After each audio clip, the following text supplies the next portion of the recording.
Hello and welcome to another episode of the Grounded Reason podcast, where Joel and I discuss internet technology and how it can be used to save you a ton of cash. March Madness is approaching, so today we're going to get into how to watch the men's NCAA basketball tournament without cable.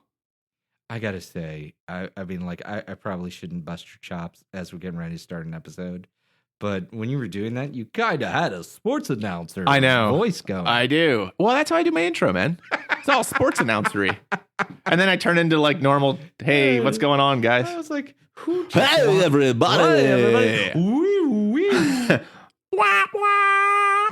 All right. So if you're still listening, we're going to talk about March Madness a bit later. We're going to get into, We're going to get into some news on Google and Sling. Yeah. Sling's making a few changes to their service, and Google is going full bore and basically throwing their hat in the ring. Yeah. Yep. So we'll get into those things. But before that, I think we're going to get into our favorite topic. You know what? We had some questions from last week's episode. Oh, that's right. Let's get into that first. Episode. So if you didn't listen, we did a whole, episode on why you need a VPN. And I wore my tinfoil hat. He did. And into the office. It was... Yeah. I had a lot of fun doing that one. Yeah, it was good. Yeah, so we got some really good feedback on that. But we did get a question about when you... Because I use IPVanish, and someone asked, when you're using IPVanish and you have an Amazon Fire TV stick, how do you get it set up on the stick? And I mean, it is... That's a good question. It's a great question because it's real easy to do it on a computer. You know, they'll give you instructions, and you just, a lot of times you'll just download a client. Well, that's what they're thinking for, because that's the use case they solve for first. But if you listen to the episode I did on quote unquote jailbroken Amazon Fire TV sticks, I kind of brushed past how to install Kodi on the stick, and it's very similar to that, because what you need to do is, and I'll put this in the show notes, there's an article on IPVanish's site on actually how to set up your Amazon Fire TV stick with their service. And you kind of go into settings and you have to turn on the setting that says apps from unknown sources. Oh. And then they'll give you, when you install something on Amazon Fire TV, you install it. It's called a .apk file. And it's basically a binary file package that you have to install. And once you install it, it tells you how to install it. Once you basically, then it's just like a regular, you fire it up, next, it's installed. Now, before that, to actually get it on the system, a lot of people use this program called ES File Explorer. It basically gives you access to the file system on your Amazon Fire TV stick. Yeah. So download ES File Explorer, go get the APKs from IPVanish's site, and like I said, I'll put this in the show notes, and it's real easy to do. And then you basically, you just fire up the... No pun intended. Right, exactly. You fire up the IPVanish program, and then all the traffic's routed through them. Yeah. So real easy to do. That's a fairly recent development. It used to be a lot more complicated than that. I kind of mock the people who call this jailbreaking, because all you're really doing is something, and all Android devices can do this. It's basically called sideloading, and it's just a way to install a program directly to the operating system, and most Android boxes allow you to do it out of the box, natively. So the term jailbreaking is usually used when you're actually modifying the operating system or modifying the privileges to give you some kind of special access. That's not the case with the Fire Stick. Yeah, it's just a misnomer. Right, because somebody yelled at me on the site the other day. They're like, you can jailbreak. And then they sent me an article. They sent me to an eBay site where somebody was selling jailbroken Amazon Fire TV sticks. And I was like, yeah, my whole point is they're using the wrong word. Well, it's just, if you use that word, you can charge more. Well, that's what it is. And actually, we've gotten some good comments on the site. People thanking us because they didn't waste $100 because it literally takes a minute to install Kodi on an Amazon Fire TV and then stick. you're good to go. Right. Well, I mean, if you want to do what a lot of the people who are selling you the $100 stick are putting a bunch of Cody add-ons on top of it. Right, which we're going to advise against that. Yeah, we've gotten this in a couple of episodes where and Cody's working on it to try and purge these apps out. But there are people that have built an app that points to some torrent that is pirated content. Yeah, and we've said this before. If you're getting nothing is free in this world. So you're either going to be watching ads or paying for the content. Yep. So if you're not doing one of those two things, something's probably amiss. Yeah. All right. So, but thanks for the question. It was, and I don't want to credit any one person because a couple of people actually asked that question, and it wasn't the Christopher. Oh, so. Yeah, and that. So tell everyone this. He's actually on when he comments on the blog now. He puts in quotes because of the one episode where we called him the Christopher. Now it's the in quotes Christopher. Which as his. Mr. Christopher, if you're out there, I really hope you keep that up because that is fantastic. I loved that. Oh, and I did want to, sometimes I pitch this at the end, and I'm not going to pitch it at the end of the show. I'm going to pitch it now. Subscribe to the show. Yeah, because I mean, I don't know. I'm pretty sure the Christopher subscribes. I would assume so. But if he's not, go ahead. Christopher, hit that subscribe button. Yeah. Anyway, because what it does is in iTunes, it raises the rankings of the show. More people see the show. Well, more people listen. The other thing that's nice about it is cord cutting and internet enthusiasts and so on. It's all a community, right? And the more people that get notice of a podcast like this, or the site or other sites similar, the larger that community gets, the more we can learn from each other about things like air quotes, jailbroken, Amazon Fire Sticks or VPNs. I mean, we had a lot of good feedback on that. I had somebody mention that they never even considered using a VPN for their home use, but now they just want to use it for your Wi-Fi at the coffee shop or whatever, which is going to be the majority of people, right? Right, but still, the fact that you can just go out there and do that and not have to worry about your data being compromised. It's a much improved layer of security over not having something. Exactly. So if you have no idea what we're talking about, listen to the last episode. Yeah. So the bottom line is, if you can subscribe, it helps us out so that we know we're not yelling at the rain, which is always nice. Mm-hmm. And then I did that for years. It's not fun. I still do it. But on top of that, it kind of makes more people aware of what we're all talking about here. Right. So let's who's our favorite person to talk about on the show besides Ted Stevens? Wow, Mr. Ajit. Yeah. # bad Ajit. Oh, he was very bad this week. It was kind of crazy. I had a level of respect for his intelligence, but he's done some stuff this week where I'm actually kind of I've always kind of written it off as he's so partisan that his ideology kind of gets in the way of his smarts. Well, and I think that's probably the case, but you're right. This week, it's looked a little dodgy. It right? has. It really has. Because I've always given him the benefit of the doubt. He always seemed like a very intelligent, smart guy. But this week, I'm just like, how is he reconciling this stuff? He was delivering, he gave the keynote address at the Mobile World Congress. It was hosted in Barcelona this year. Yes, I used the Spanish pronunciation. Which is nice. I also say Budapest. Do we have anyone from Barcelona out there? If so, tell Dennis if he actually said that correctly. Yeah, I hope I did. I don't know. So, but he, Chairman, the # bad Ajit gave his keynote, and in it, he flat out called net neutrality a mistake.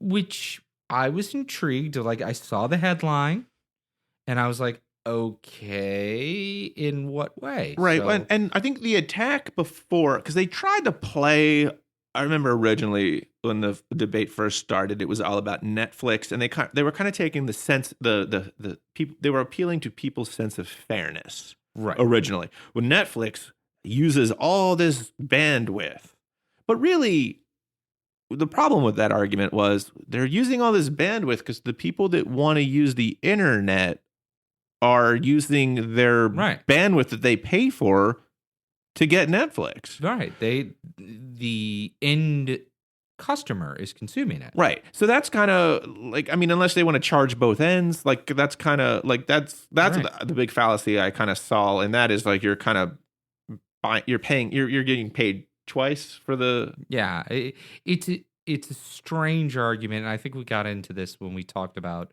net neutrality on the first episode. Yeah, it's actually kind of like I know because they've called it rent seeking, but the real rent seeking is the ISPs. No, that's exactly right. Rent seeking off Netflix because they're already collecting their cash or the access from their end users. Well, in normally in the fairness argument, you hear something about like the ISPs needing to recoup the capital expenditures from when they did the initial outlay to, lay lines and things like that. Right.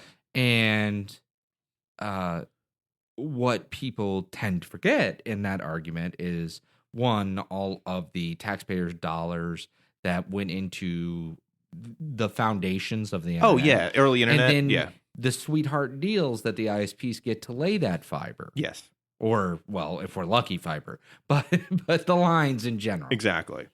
Right. But it looks like, I can kind of sense Pai's approach here because he really went and kind of went from the infrastructure spending portion. It's like if net neutrality basically takes profit away from these companies, so they're not going to have the capital to spend on infrastructure to improve and innovate the internet. Well, before you get into the actual facts around it, because I know you got them. Oh, I can't wait.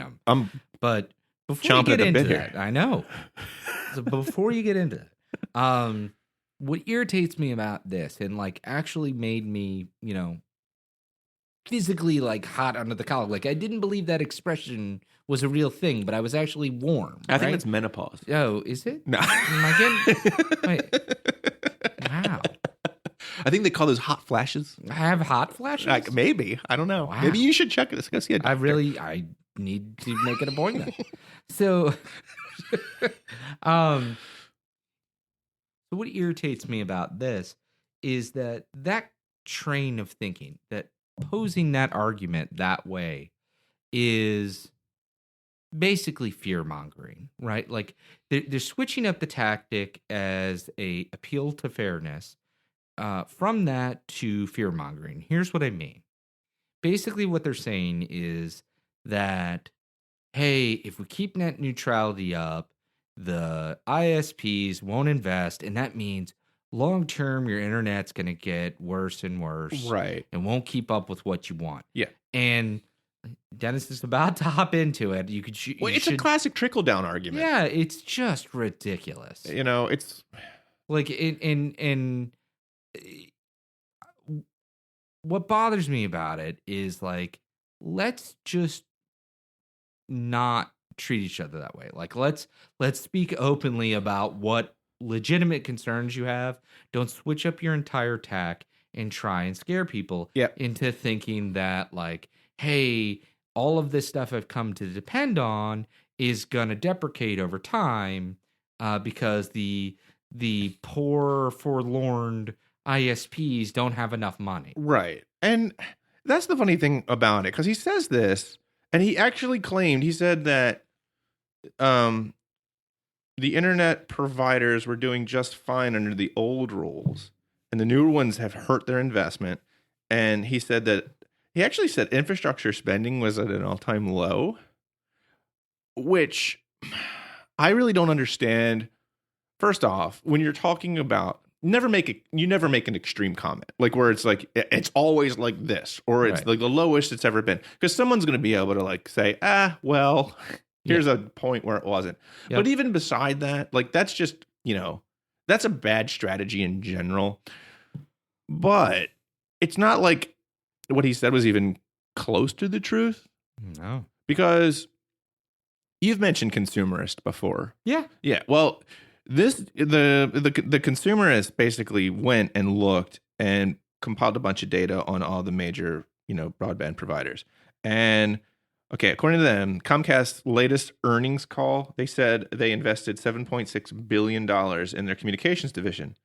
And that was a 7.9% increase over the previous year. Yeah. And so that's up. And because net neutrality, I mean, it's early 15 is when it kind of got put in place. Open internet rules was like February 2015.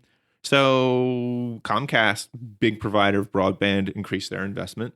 I mean, when you're talking infrastructure spending, a 7.9% increase off a base like that is gigantic. Massive. I mean, you're talking a lot of money. Yeah. And okay. So then, I mean, if you look at the other, on the cable side of the house still, there was a merger, Time Warner and Charter.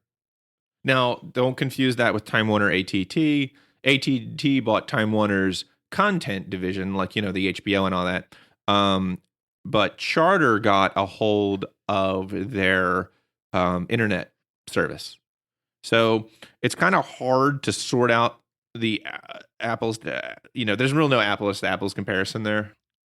But when you kind of look at Charter alone, they did spend $7.5 billion on capital expenditures in 2016, and 85% of that was building out its network. And that alone appears to be more investment when you take the combined investment of Charter and Time Warner pre-merger. Wow. Right. So that right there is a huge boost in capital expenditures, which, I mean, that's going to go to, laying pipe. Yeah. Wow. I know. Bad expression to use. I should not use that expression. No. So I don't know if you know this, but that means something else. Does it? What does it mean? I can't say that on this podcast. So in 2015, that's the year. Okay. He contends investment sunk to levels unseen outside the recession. But in 2015, Verizon spent $17.8 billion on capital investment. And that's more than any other year since we've come out of the recession, which is like completely contradictory to what he said. Now, to be fair, they only spent $17.1 billion in 2016, which is, $0.7 billion less. But that's you remember Verizon had a strike. Remember the big strike that was supposed to kill them? And they almost kept up with the previous year despite the strike, despite the fact that all the cable companies have been eating their lunch on broadband. I mean, that's just been shown, like when you look at telecom's been losing to cable when it comes to broadband. I mean, that's in all the data. Yet Verizon's still, right where they were last year almost when it comes to laying investment, putting down investment for broadband. There you go. You didn't do it that time. I did. Well, here's the other thing that I think is, and this is just the finance of it, right? Like, this is fact. Verizon, let's use them as a case example. Okay. All of that went on while Verizon continued to pay a 4.62% dividend. That means they're just chugging away, throwing out cash to shareholders. Yep. That's almost 2 times 10-year treasury notes. I mean, come on. So, yeah. So my point is, they're not hurting for cash. Right. You don't pay a dividend like that. Right. If cash is scarce. Exactly. So, good point. Bring in the finance. Yeah, I'm going to go take a nap now. You start talking real tech stuff, and I'll be back whenever you have a number you want to discuss. Right. So, I mean, Chairman Pai isn't just going to be making, well, at least I hope he's not just going to be making stuff up. He had to get this stuff from somewhere. So where did he get it? Well, that's the question. And this is all in consumerist, but according to a rep at the FCC, the chairman's comment was based on data provided by U.S. Telecom, an industry lobbying arm. And they've actively been pushing for the FCC and Congress to roll back net neutrality and privacy regulations on broadband providers for quite some time now. So now, why would okay? If I'm going to go and I'm going to talk about investment in an industry, I'm probably going to look at maybe the required filing the company has to put every year. Yeah. To show, what they've been doing for their shareholders. Yeah. All that data is publicly available. That's the smart way to do it. That's the industry data. That's the reality of what's going on in the market. That's actually really astute of you to say, if I may say. But no. But no, you may not say I'm smart. Here's what I was gonna say though. When I was an accountant, right? We used to do because I work in IT now, but for the first 5 years of me being out of college, I was an accountant. And it wasn't a funny money trick, right? Like when you do accounting, you can classify assets different ways, right? So, and it's there's plenty of games you can play within those numbers, within the rules of what's called GAAP, generally accepted accounting principles. Yeah, but you can move it around from this to that, and so depending on how that association came in and looked at their numbers, they could have easily said, "Hey, these things they're calling a capital expenditure, they're calling an investment. Oh, they're actually whatever." Right? And it would be very easy to take, some of those numbers and shift them from one pot to the other. And that's all that happened there. So what if you really want to know what that company believes they are doing, go listen to their share call. Yeah. When they go talk to shareholders, when they go talk to the street, that's what they think they're doing. Yeah, well, because they're held accountable for those. Heck yeah. Right. And you can't, while you can kind of play within the but law. It's a dangerous game to play with the street. Well, not only that, it's like if you prop yourself up on the earnings call, you're just setting yourself up for failure next earnings call. That's exactly right. So, it's better to just play the game on the level and just, whatever happens kind of happens. Because you've added a whole nother variable to it if you start playing around with your earnings call. I mean, that's the whole thing with the way the rules are structured with the SEC and so on, is that earnings calls are going to be as close to truth as you're going to get without getting into their internal books. Right. So if Pai wants to sit there and show that there's been an infrastructure,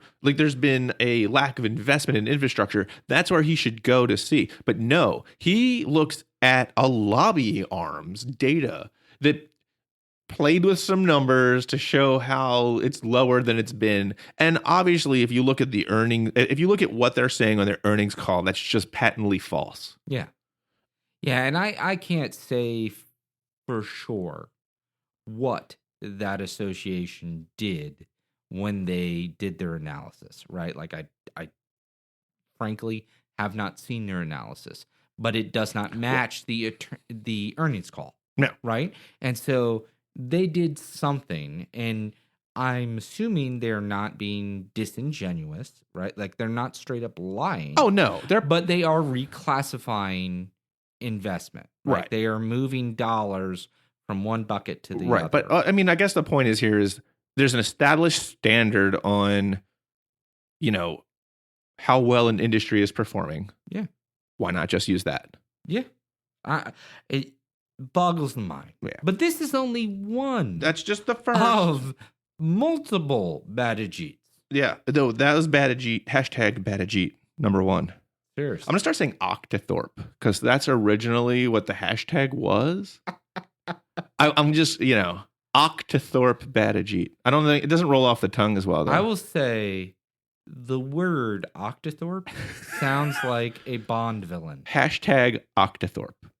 That is fantastic. It's very confusing. I'm going to put that on a t-shirt. So, anyway. Okay. So the next bit of chicanery that Chairman Pai pulled was he's going in. There's kind of staying on the motif of infrastructure here. He says that, and we talked about 5G recently, in where wireless is going. Well, he said, to realize the 5G future, we need smart infrastructure, not dumb pipes. And we need to make sure that our rules recognize this reality. So, first, may I say, Ted Stevens rise again. Oh, with because the dumb, internet is a series of tubes, man. Series of tubes. All right, I digress. Go ahead. So, okay, so here's a couple. This is kind of idiotic. Well, first, let's kind of let me go over what he's going at here. He's really saying that net neutrality is somehow keeping network operators from managing their networks.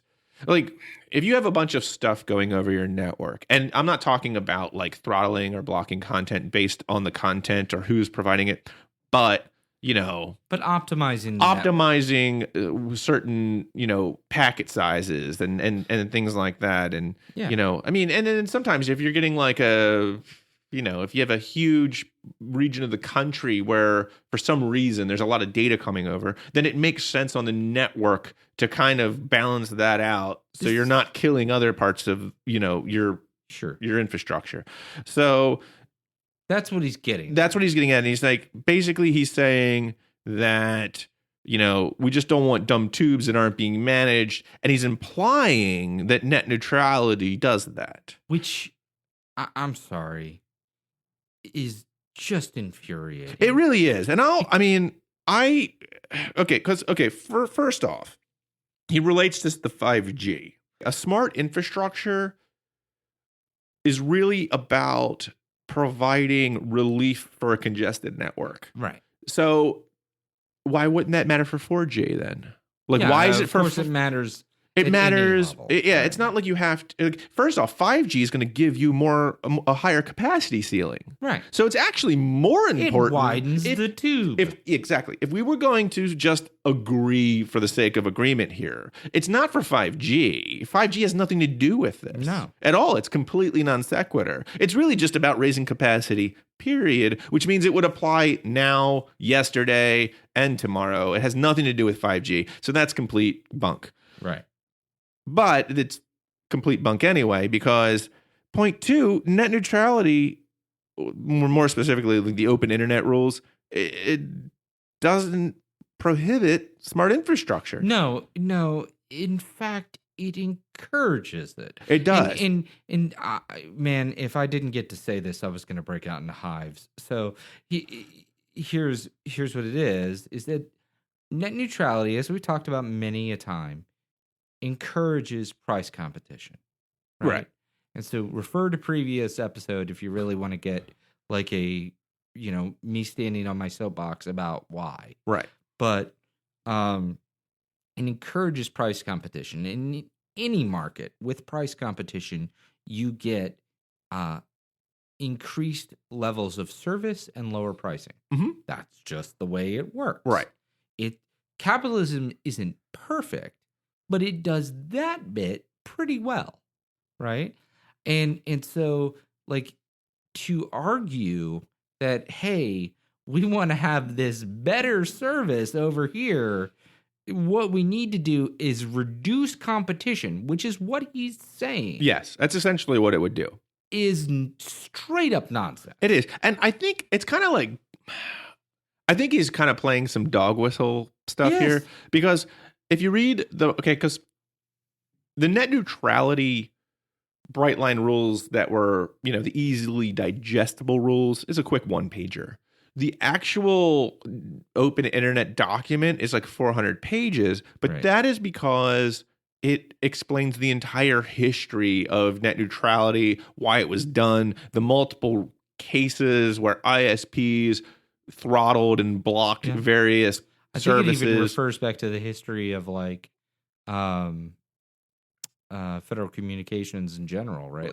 It goes into, because it has to get into why it's important to Title II. To list them as a Title II common carrier, and it's that's why it's long, because that's always my favorite argument. It's like, this is bad because it's long. I'm just like, what does that even They do that a lot, though. I've heard that, like, this bill's too long to be good. Like, Right. what does that even mean? Right. I'm sorry I don't have the Cliff Notes version of this policy Right. that regulates the internet. I know. But anyway, because I think that's just it's an appeal to someone who is really not. I mean, and no offense, because I don't expect everybody to be well, but it's kind of underhanded because it's trying to, say, it's implying that this has to be too complicated for you to understand. And frankly, it is. I mean, right. I don't know. It's not expected that everybody understands how network optimization on the internet works. No, a very small percentage of people, know that, and they're. I frankly don't even expect the authorities in the federal government to fully understand. No, they don't. They have a staff that does. They need to understand that price competition is good. Right.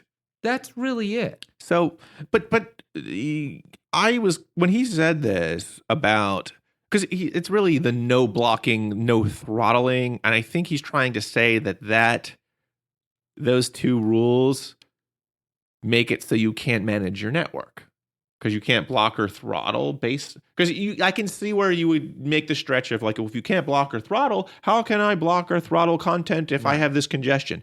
Well, if Chairman Pai were to read the actual document, I'm trying not to yell. And you go to section 214 of that document. First off, it says the no throttling and no blocking. It says that no throttling and no blocking clause actually says that they are subject to a reasonable network management. Right. So you can actually go and on section 214, it explains what they mean by reasonable network management. And it says a network management practice is reasonable if it is appropriate and tailored to achieving a legitimate network management purpose, taking into account the particular network architecture and technology of broadband internet access service. So right there in black and white, it says, essentially blesses a smart infrastructure. Yeah. Optimizing your network. Right. Do me a favor for everyone listening. Remind all of us, what was the case that brought this forward? Who was throttling who? Well, it was a couple cases. Comcast did it back in Netflix, right? Well, that was one of the cases. There was also some evidence. Well, here's the thing. They allegedly did it. Right. I can't say they settled outside of court. They settled out of court. So once and there's a few cases, if you go back there, where this has happened. And here was my point in bringing that up, is that at no point, to my knowledge at least, was it ever alleged that the intent with that was network optimization. It was, in effect, to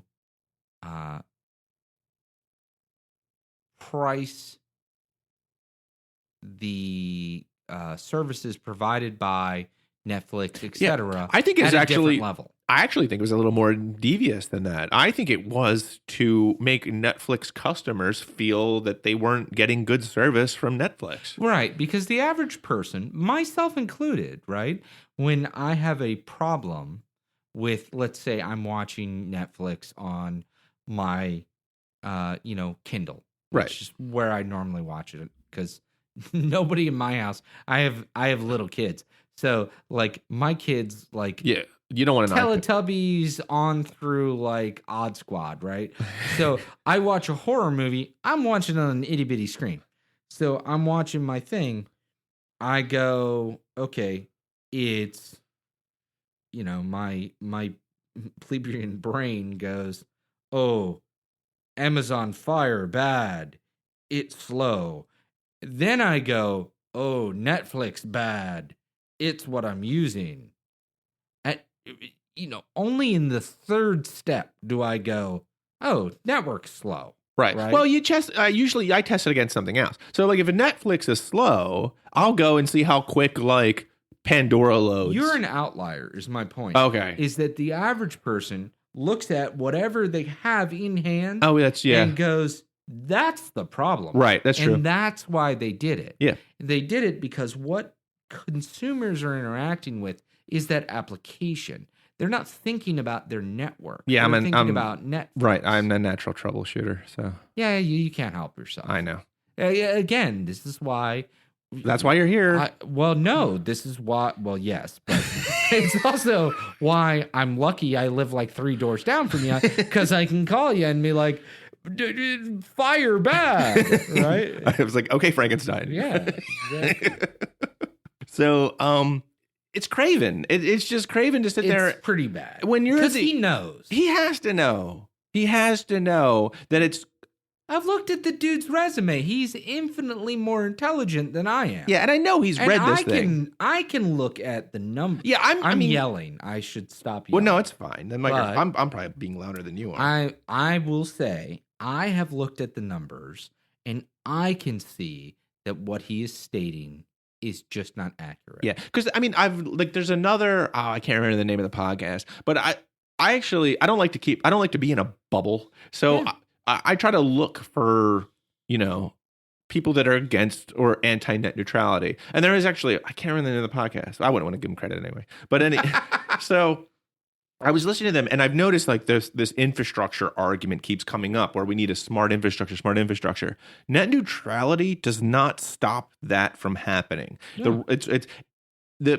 Here's the funny part about it is there are rules for transparency. So if you do some like network optimization, it needs to be transparent. So if someone complains, then you can submit paperwork saying, oh, well, this is what we did and this is why we did it. And then we can look at that and say, oh, okay, this is a legitimate network reason. You're not trying to, you're not trying to, you're not committing bad business practices. You would never optimize your network on reducing the speed or the throughput of a particular vendor unless you were doing something to them for another reason. So there are these that's not a thing. Right. So there are these transparency rules in place. But just last week, Ajit, and this is a separate bad Ajit, because I actually wasn't even... How many do we have? Well, I had 3 to talk about, but this is actually kind of like, This is like 2A. This is like 2A. I mean, in the name of small business, he said, that he basically exempted any carrier that has less than 250,000 customers, exempted them from the open internet transparency rules. So those transparency rules are in place so we can have smart networks, because that actually allows them to throttle and block for legitimate network reasons. So a few episodes back, I for the life of me, I can't remember. It was 3 or 4. I talked about like the number of providers there are relative to the number of counties. Right. Right. And I will tell you straight up, the number of providers that fall under 250,000, I don't have it in front of me, but it's quite a lot. Well, it's, you know what it is? It's a lot of people servicing small businesses. There's a couple of remote localities. Yes, exactly. It's people where they that's the only place, that's the only company they can go to. Yeah. And like, so again, that's going to be your most rural communities. Yep. There are. And they do it. They say, anytime they pitch this stuff, it's in the name of the small businessman. And that's fine. But you know what? It's not, these transparency rules are there for a reason. I mean, so what this reminds me of is I got in an argument with in grad school with the professor about like one of the biggest problems I have with like the way Congress does business.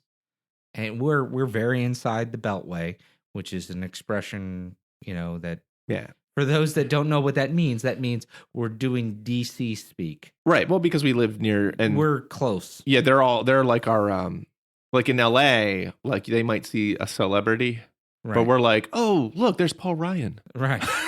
It's not quite as interesting. Not at all. But anyways, like one of the arguments I got into was like the problem with the way Congress conducts business, or one of many, but a big one, is they get to attach a name to a bill rather than just the number. And the problem with that is... where they give them some like... Yeah, they go... Who loves puppies? Yeah, HR exactly. 52. The example I used was the I Love Babies Act, right? And it was like, then you can run a campaign, ad against anyone who says, well, they voted against it.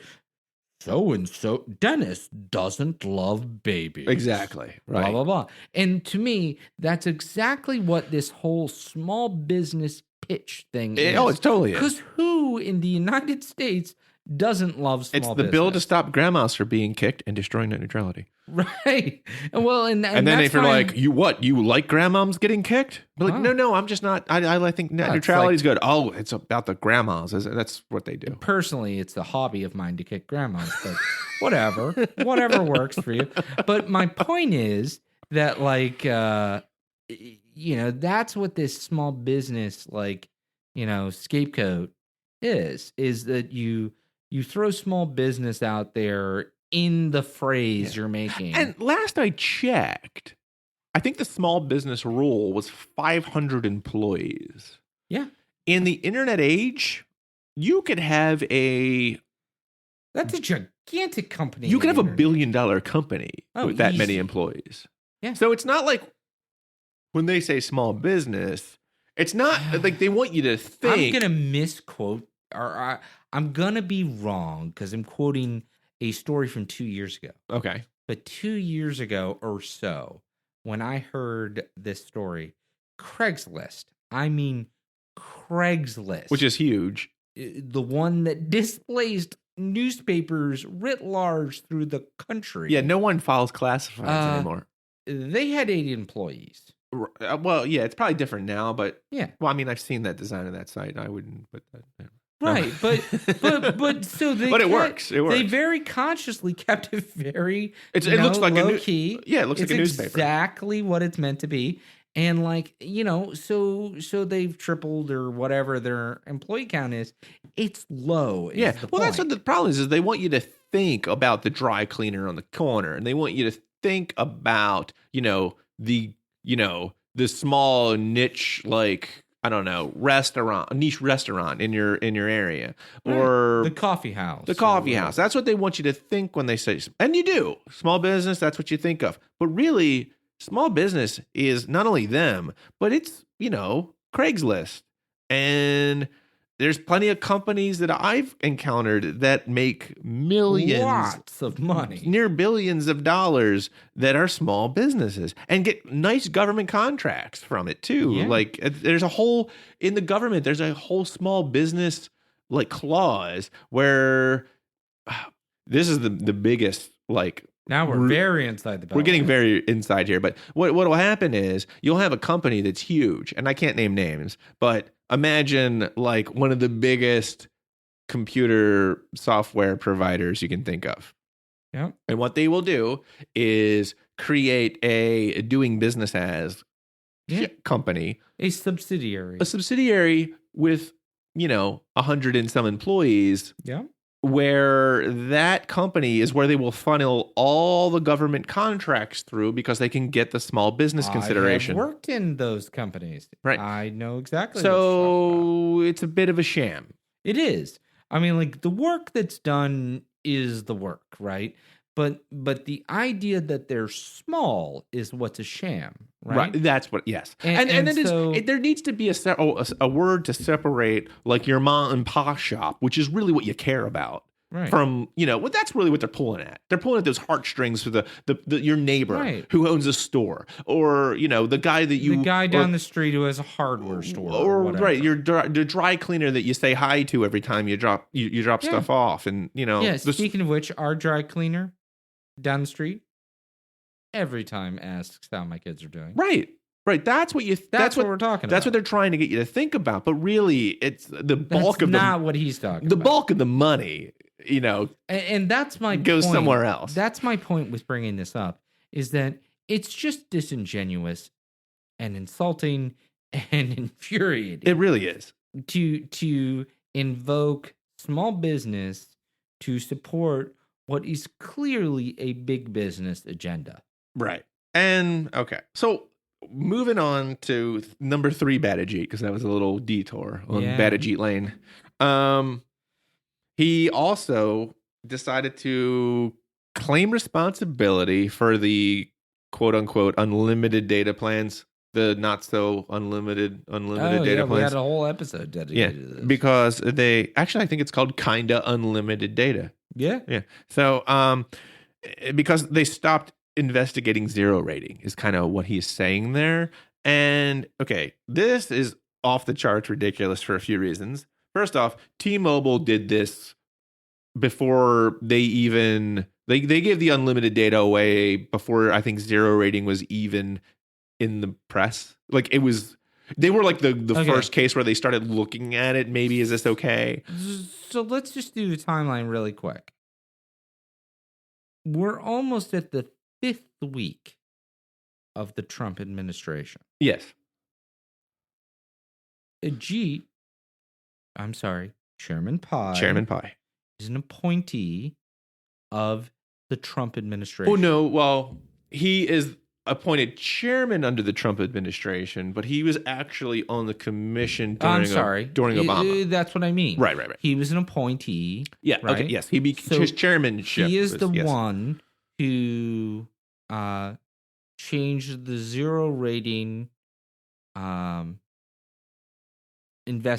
what was it? Well, it was investigation 2.5 weeks ago? Yeah, well, basically, under the net neutrality rules, there was a clause in there for zero rating that said they would take it on a case-by-case basis. Right. Because they looked at the T-Mobile thing, and they said that, I mean, I don't agree with this, because I personally don't feel like you should do any zero rating, because it kind of, I mean, it's good in the short term, bad in the long term. Because you're going to wind up in a position where, I mean, we've been through this. Go check out the zero rating episode. But so they looked at T-Mobile and they said that that's okay because they didn't own the service they were zero rating. They basically made a special deal with someone else to give the free data. But the point is, they stepped back from the position on zero rating 2.5 weeks ago. Well, yeah, that's what they said is we're not going to be investigating zero rating. They're basically going to forego the clause of the investigation, the case by case basis is. And so think about that. Like, just logically think about 2.5 weeks ago, when these deals from T-Mobile, who else is it? Verizon. Well, T-Mobile went like 2 years ago with the unlimited. But like all of the people that are doing this now, it's T-Mobile, Verizon. It's all of them. They're all Sprint, AT&T. So, do you know how long it takes to start a campaign? Oh, well, yeah. I don't either, right? Well, it's a long time. More than 4 days. Yeah, more than 4 days. Well, and that's what we would be talking about. So it's nonsense to claim credit. Well, yes, definitely there. But even if you just kind of look at like the logic of the market, T-Mobile did it last year. And it was kind of like, because there was a time where unlimited data was kind of just the thing. Because, you get it. And they were like, whoa, everyone's using all this data. We need to, Well, T-Mobile decided, what if we tried it? Let's just give unlimited data and see what happens. And they've been eating market share, like slowly. Verizon in particular. So Verizon decided to just go jump in and give unlimited. Very recent, because they were getting beat up by T-Mobile. So they did this as a stopgap to T-Mobile. And then once Verizon went, the other in the industry had to follow suit. Now, so that's really what happened. It has nothing to do with the zero rating, because zero rating, and the logic of this is zero rating doesn't need to exist when you have an unlimited data plan that's really an unlimited data plan, because the whole point of zero rating is to give special preference against a monthly data cap. Yeah. So if it's unlimited, then there's no way to give preference. Zero ratings out of the question. Right. So it's completely illogical to say that them doing stopping the zero rating investigation somehow prompted unlimited data. If anything, it would cause the opposite. Right. I would just love to hear him try and actually defend. Like, it's one thing to make claims. It's another thing to defend positions when, like, someone questions you on the nonsense you're spewing, right? Right. And I would love to hear him actually try and defend these things he's saying, because they don't make any sense. Not at all. Not at all. Bad Ajit. Bad Ajit. But, okay, and even, like, furthermore, like, the real reason that this happened was obviously, if you look at the T-Mobile, Verizon, and then everyone else jumping in, is because of competition. Right. We talked about this in... Do you want to know why there's competition? Net neutrality. Well, the FCC and regulation. Well, and that's my point. Because T-Mobile and AT&T tried to buy T-Mobile, if you recall. Yeah. And the FCC said no. And then Sprint and T-Mobile tried to merge. And the FCC said no. And the reason is because they wanted 4 national players. Right. They wanted 4 national players because they're looking at it and they're saying, if it's any less than 4, you're going to wind up with some issues in certain areas of the country. Because they looked at the map and their coverage areas and they're like, no, we have to have 4 carriers. Now, that was Wheeler's administration, and that is actually a pro-market thing right there, to sit there and say, we need to have competition throughout the market. To just kind of, that's really the reason why that unlimited data plan happened, was because of Wheeler and him not allowing these companies to merge. Well, that's exactly right. And someone's going to correct me on this out there, but, like, I'm going to say it either way. We figured this out as a country in the 1870s. Yes. With the Sherman Antitrust Act. Right? With the railroads. And someone's going to be like, it was the 1880s. Yes. Excuse me. Sorry. But that's okay. Please do. But, we figured it out, right? Like, we figured it out that, hey, regulation, yes, many times stifles competition. But in some instances, it actually inspires competition. Yeah. And that is really... Particularly the regulation that comes out of the FCC. Well, frankly, to me, it's anytime you're talking about anti-competitive competition. So anything that has to do with price fixing and so on, you can see very quickly that, like, if left to its own devices, capital will consolidate, right? Well, yeah, that's the nature of the system. Pure capitalism is a poker game. Right. Eventually, all the chips are going to wind up in one hand. Hand. And so, like, it is very useful to have, someone who says, you know what, it's not healthy, because then what happens is, again, to speak economics, right? Like, the person who ends up with all the chips gets to charge monopolistic rates. Right. And all of a sudden, who loses? Well, general society. By that, we mean consumers. Yeah. And, the FCC has been on watch for that for a while.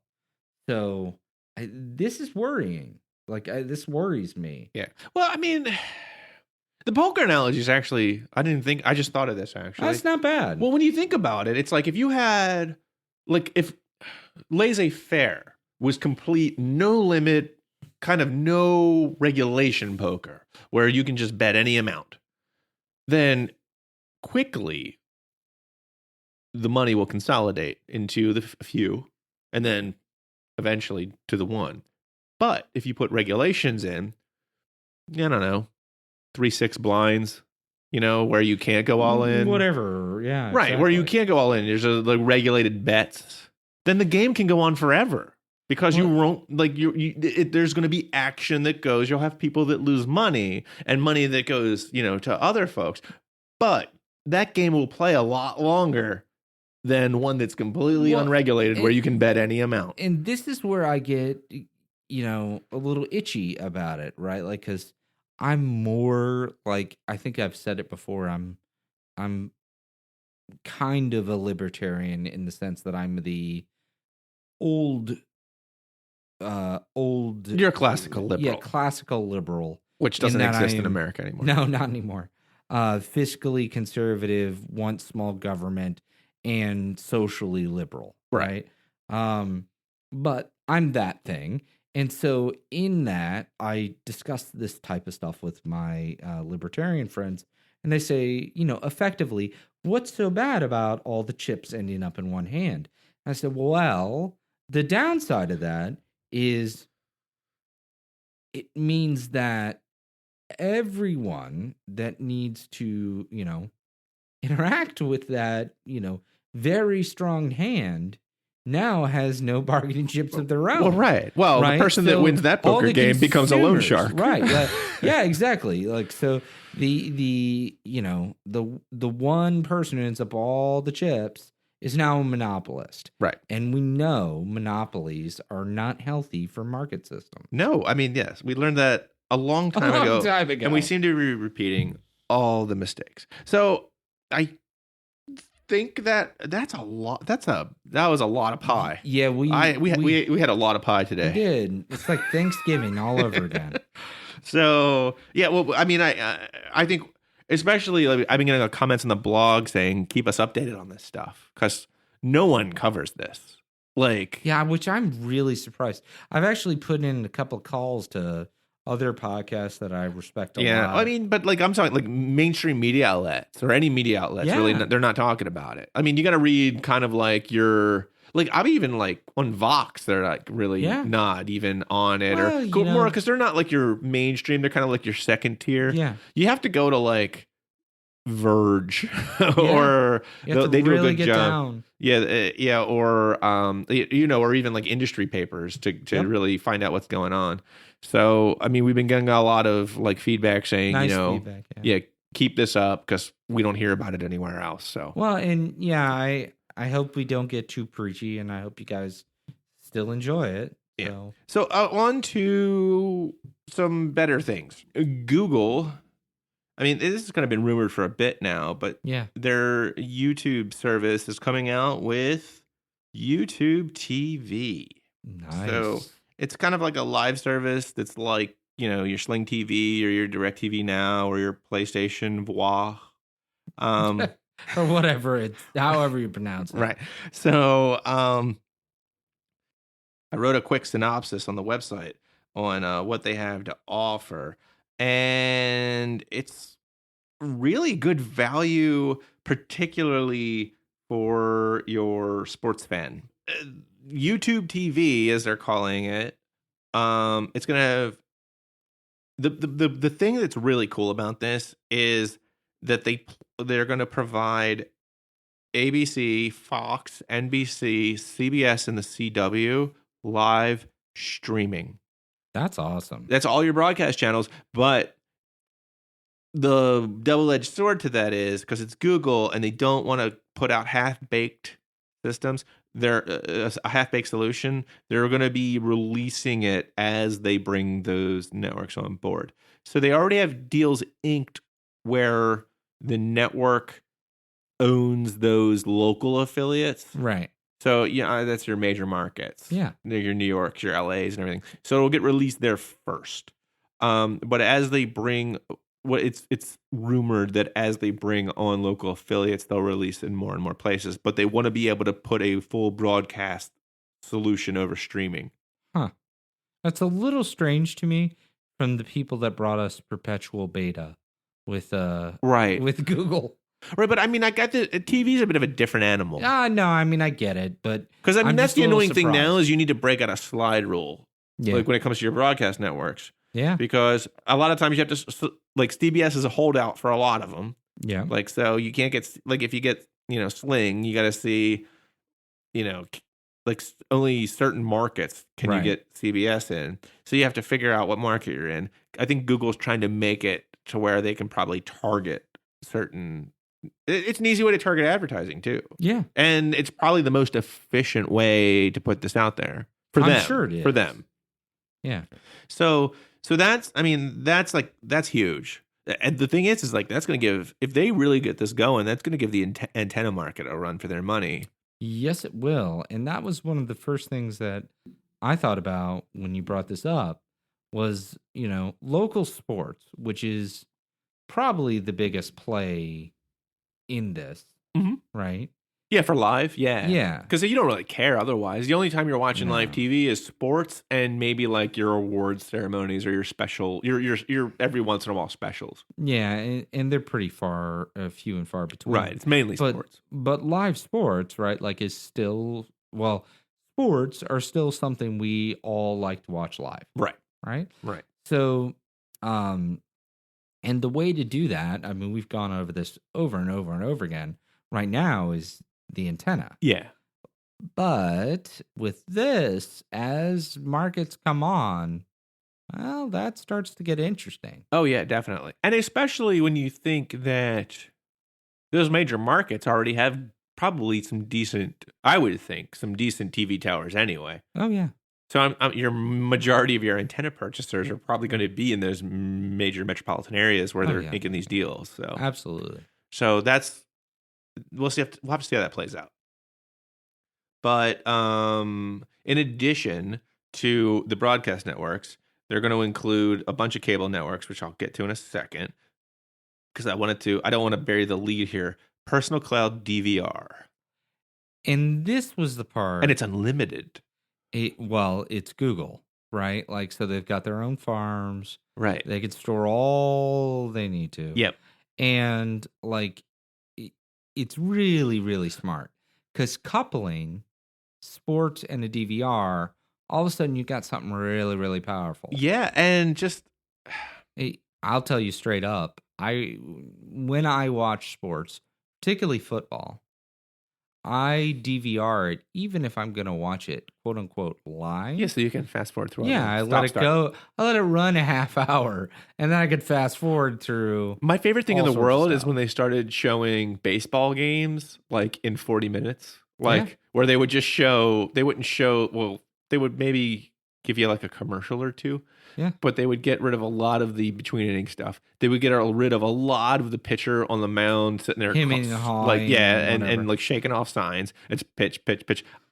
I know it's like if it's not an important game, like if it's an important game, I want to watch the whole thing because I like or a pitcher's duel. If I can see it's a pitcher's, I love watching a pitcher's duel. Sure, I know most people hate that. You take your real 3 hours or whatever, right? But if it's just like, a lot of action, I like to watch it in that fast motion pace. Especially baseball is novel to watch that way. Right. Because baseball is, by its nature, kind of a slow-paced game. Right.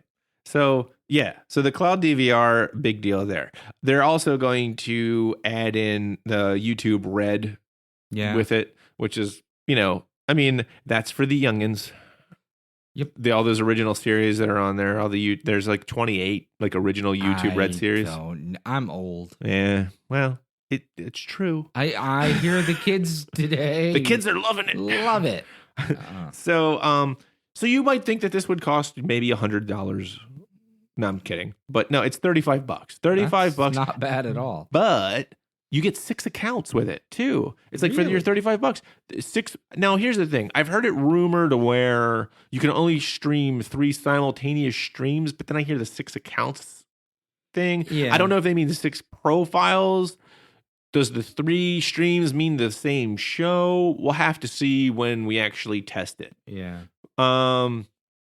So, but still, it's somewhere between 3 and 6 is a pretty good amount of streams. Well, for $35 a month. Yeah, not bad at all. With unlimited DVR and all your broadcast networks. Well, and you're getting ready to get into some cable. And I haven't even talked about that yet. And then there is some bad news, but let me just go over the good news first. If you're a sports fan, it's great because you're going to get ESPN, Comcast Sports Network, Fox Sports 1, Fox Sports 2, NBC Sports Network, ESPN 2, 3, SEC, ESPN News, BTN, CBS Sports, and Golf Channel. That's a lot of live sports. That's a lot of sports. A lot of sports. That's probably, I can't. That's really. Where's my curling in all of that? I know. I love curling. I'm not kidding. I will watch curling. I don't know why I watch that whenever the Winter Olympics come on, but it's the most interesting sport. Well, it's besides hockey. Peculiar.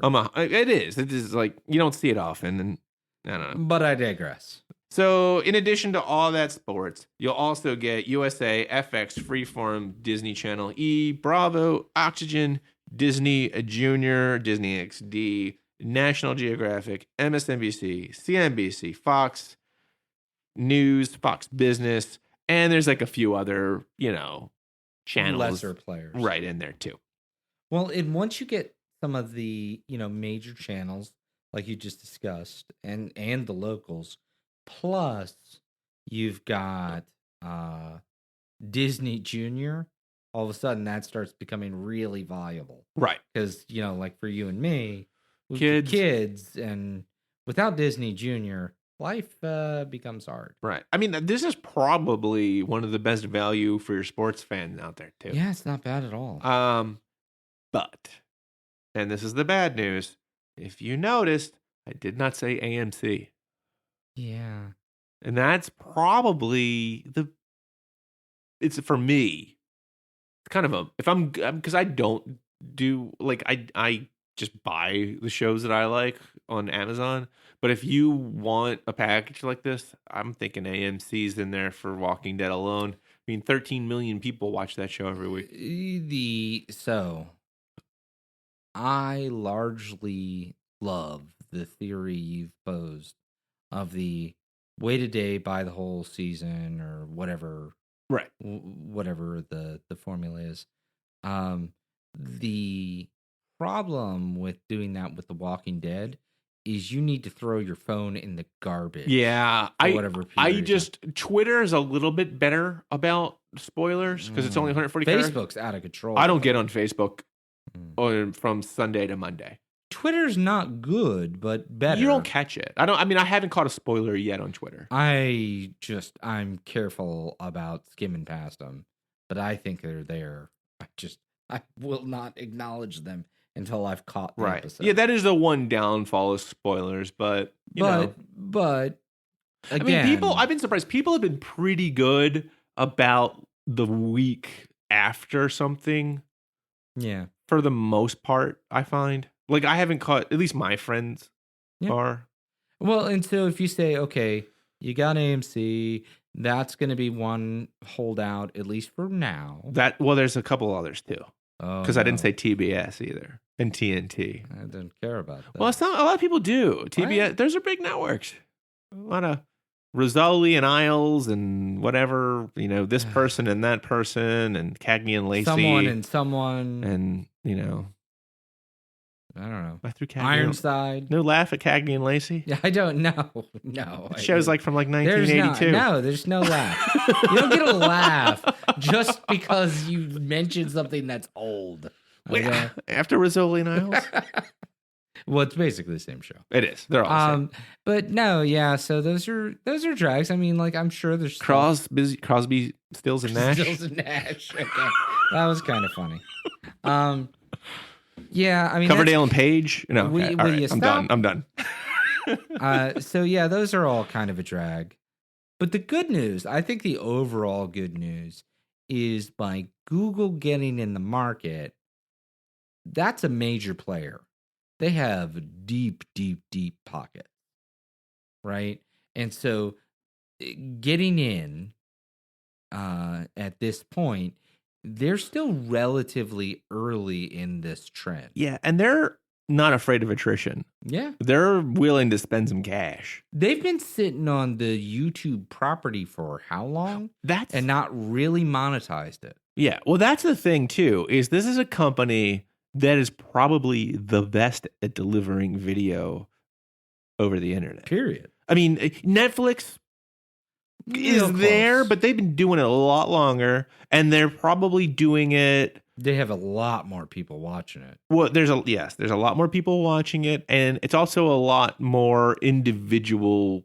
The content it's got a wider berth of content. It absolutely does. Right. So The fact that Google's getting into the market is a monster. Like, that is a really, really big deal.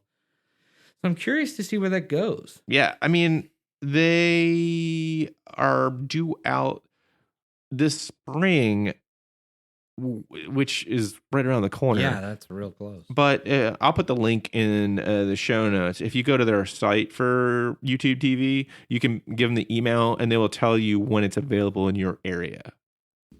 Okay, so while this next item isn't really as, I mean, it's not as exciting as the YouTube news, but I mean, it is still pretty cool. Sling decided to, this $5 bundle packages.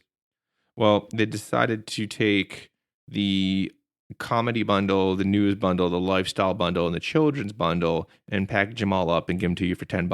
That's nice. I mean, it is, because it was, those were like $5 each, which I thought was kind of, yeah, that was a little steep. yeah, if you go for all of them, I mean, you're right. You might as well just get cable. But I mean, to give them all for $10, that's pretty good. If you have like their, the $20 a month orange package, you're $30 a month, and if you count all those, it's roughly like 30 channels, extra channels you're getting. So it's a pretty decent deal.